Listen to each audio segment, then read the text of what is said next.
Hello అండి, మీరు కానీ లేకపోతే మీ కుటుంబంలో ఎవరికైనా ఈ మధ్య కాలంలో బ్యాలెన్స్ తప్పుతున్నాను, ఫాల్స్ ఫ్రీక్వెంట్గా ఎక్స్పీరియన్స్ చేస్తున్నాను అని ఏమన్నా అంటున్నారా? అలాగైతే కనుక అది ఏజ్ వల్ల లేకపోతే ఊరికే కంప్లైంట్ కాకపోవచ్చు, అది బ్రెయిన్లో లేకపోతే నర్వ్స్లో లేకపోతే ఇన్నర్ ఇయర్లో ఏమైనా ప్రాబ్లం అయి ఉండొచ్చు. హలో అండి, వెల్కమ్ బ్యాక్. నేను డాక్టర్ అప్పాజీ రాయి, మీ న్యూరాలజిస్ట్ని. సో ఈరోజు మనం కామన్గా ఫాల్స్ ఎందుకు జరుగుతూ ఉంటాయి అనేది డిస్కస్ చేసుకుందాం.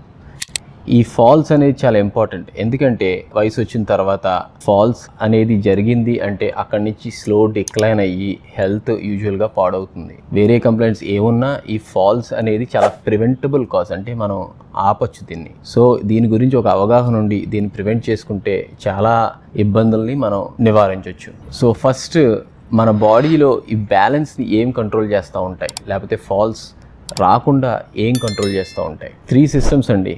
మన కాళ్ళలో నర్వ్స్, వెన్నుపూస, తర్వాత మన బ్రెయిన్, అలాగే మన ఇన్నర్ ఇయర్స్. వీటిలో ఎక్కడైనా ఇబ్బంది వచ్చినా ఈ బ్యాలెన్స్ ప్రాబ్లమ్, ఫాల్స్ అనేది రావచ్చు. ఈ నరాలు ఇబ్బందులు ఏంటంటే న్యూరోపతి. వాటికి ఏమన్నా ఇబ్బంది కలిగింది అంటే న్యూరోపతి అంటాము. దీని గురించి స్పెసిఫిక్గా నేను ఒక వీడియో చేశాను, ఈ పైన లింక్ డిస్క్రిప్షన్లో పెడతాను. సో నరాలు ఇబ్బందులు కలిగితే కనుక మన ఫీట్ కరెక్ట్గా గ్రౌండ్ మీద పెట్టినప్పుడు సరిగ్గా స్పర్శ లేక పడిపోయే ఛాన్స్ ఉందన్నమాట. అలాగే ఇది క్యారీ చేస్తూ వెన్నుపూస ద్వారా వెళ్తుంది. సో వెన్నుపూసలో ఏమైనా ఇబ్బంది వచ్చింది అనుకోండి, ఈ బ్యాలెన్స్ ప్రాబ్లమ్స్ కాజ్ చేయొచ్చు. సో నెక్స్ట్ మన ఇన్నర్ ఇయర్స్. ఇవి మన తలకాయ మూమెంట్ మన బ్రెయిన్కి చెప్తాయి అనమాట.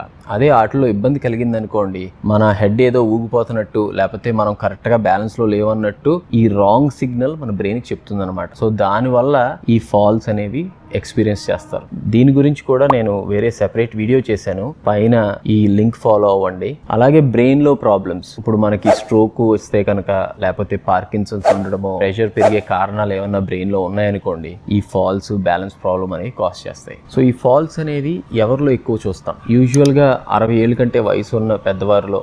అలాగే స్లీప్ మెడికేషన్స్, బీపీ మాత్రలు, దగ్గు వచ్చినప్పుడు వాడే మందులు కొంచెం మత్తు మగత కాజ్ చేస్తాయి.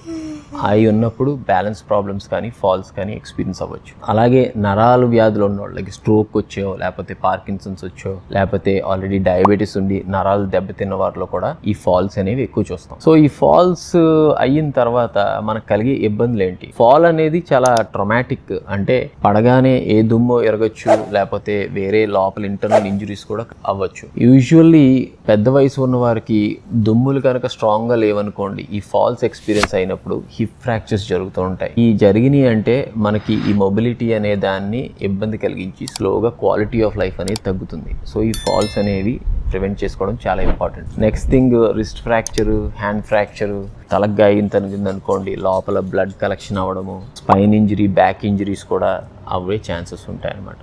నెక్స్ట్, ఈ ఫాల్స్ బ్యాలెన్స్ ప్రాబ్లమ్స్ వచ్చిన వాళ్ళని ఎలా ఎవాల్యుయేట్ చేస్తాం? సో న్యూరాలజిస్ట్ యూజువల్గా ఫస్ట్ హిస్టరీ తీసుకుని అసలు ఎప్పుడు స్టార్ట్ అయ్యింది, ఏం ప్రాబ్లమ్స్ ఉన్నాయి, ఏ మెడికల్ ప్రాబ్లమ్స్ ఉన్నాయని తెలుసుకుని ఒక ఐడియా వస్తుంది మనకి. కాకపోతే తర్వాత ఈ డేంజర్ కాజెస్ ఏమైనా ఉన్నాయా అని మనం సస్పెక్ట్ చేస్తే కనుక ఈ బ్రెయిన్, స్పైన్ ఇమేజింగ్ స్టడీస్ అయితే చేయాలి. అలాగే బ్లడ్ వర్క్ కూడా చేసుకోవచ్చు, లైక్ B12 డెఫిషియన్సీ ఉందా, లేకపోతే షుగర్ ఎక్కువ ఉందా, లేకపోతే వేరే ప్రాబ్లమ్స్ ఏమైనా ఉన్నాయనేది మనం బ్లడ్ వర్క్ చేసి చేసుకోవచ్చు. అలాగే నరాల ఇబ్బందులు ఏమైనా ఉన్నాయంటే మాత్రం మనము నర్వ్ కండిషన్ స్టడీస్, EMG అనేవి కూడా చేస్తాం. ENT వాల్యుయేషన్ కూడా కొంతమందిలో అవసరం ఉంటుంది, ఎందుకంటే చెవులో ఇబ్బందులు కనుక ఏమైనా ఉన్నాయంటే. సో ఇలా ఎవాల్యుయేట్ చేసుకుని మనం ఈ ఫాల్స్ అనే కాజెస్ని ఐడెంటిఫై చేసుకుని వాటిని ట్రీట్మెంట్ చేసుకుంటే ఇవి ప్రివెంట్ చేసుకోవచ్చు. నెక్స్ట్, ఈ ఫాల్స్ తరచూ ఎక్స్పీరియన్స్ అవుతున్న వాళ్ళు ప్రివెంటివ్ మెజర్స్ ఏం తీసుకోవాలి? సో యూజువల్గా న్యూరోపతి ఉంది అంటే కనుక చీకట్లో నడిచేటప్పుడు లైట్ ఉండేటట్టుగా చూసుకోవాలి.